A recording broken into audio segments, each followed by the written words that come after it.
So now we're looking at the big question: what ultimately is the message or the primary message of the book of Daniel?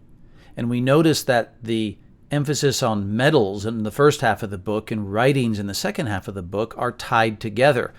They both have to do with values.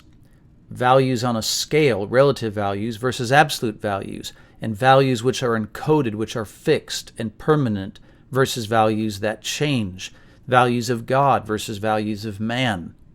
So these things all tie together because, for one very practical reason, when Daniel showed up in Babylon as a young man in a foreign country, just as if you were to visit a foreign country, maybe you have visited a foreign country, or at least a different part of the world from where you grew up, that when you go into a foreign land, you are bombarded with senses that they're not customary to you. Smells and tastes and sounds and foreign languages and foreign customs and foreign laws and foreign street signs and foreign architecture, foreign vegetation. So all different weather, even a little bit. So all of these differences will strike you.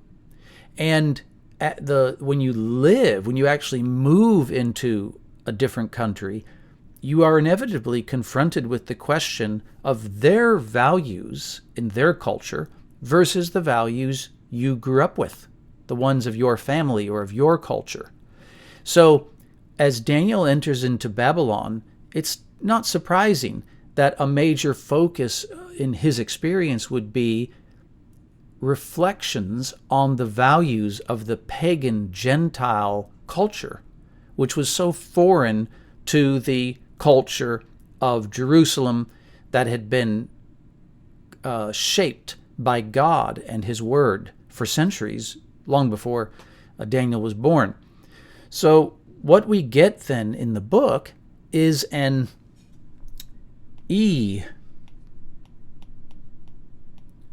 evaluation. That is a critique of the Gentile world, the Gentile culture, and how it differs from the culture of Jerusalem, the so to speak, the divine culture, the values of God versus the values of man. And the two cities, Babylon in the first half of the book and Jerusalem in the second half of the book, right? The main focus in the second half of the book is not Babylon anymore. It shifts actually to the city of Jerusalem. So those two cities are juxtaposed. So Daniel can critique their values, and God can offer a critique to the city of Babylon, the Babylonians, and to the Jerusalemites through Daniel and through the experience that the Israelites have. Okay? So that's what seems to be the main message of the book. It's a critique. It's an evaluation of the values of the Gentile pagan world versus the kingdom of God, the community of the believers of God.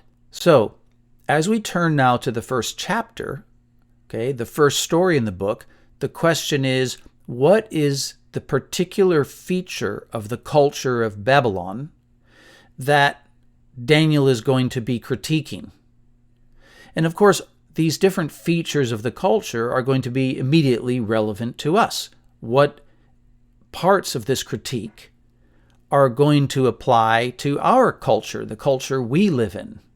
So, the first chapter, the first story, what's the particular setting, or what's the particular aspect or feature of the culture of this pagan Gentile city that Daniel is going to be critiquing, or more accurately, that God is going to be evaluating and critiquing through Daniel?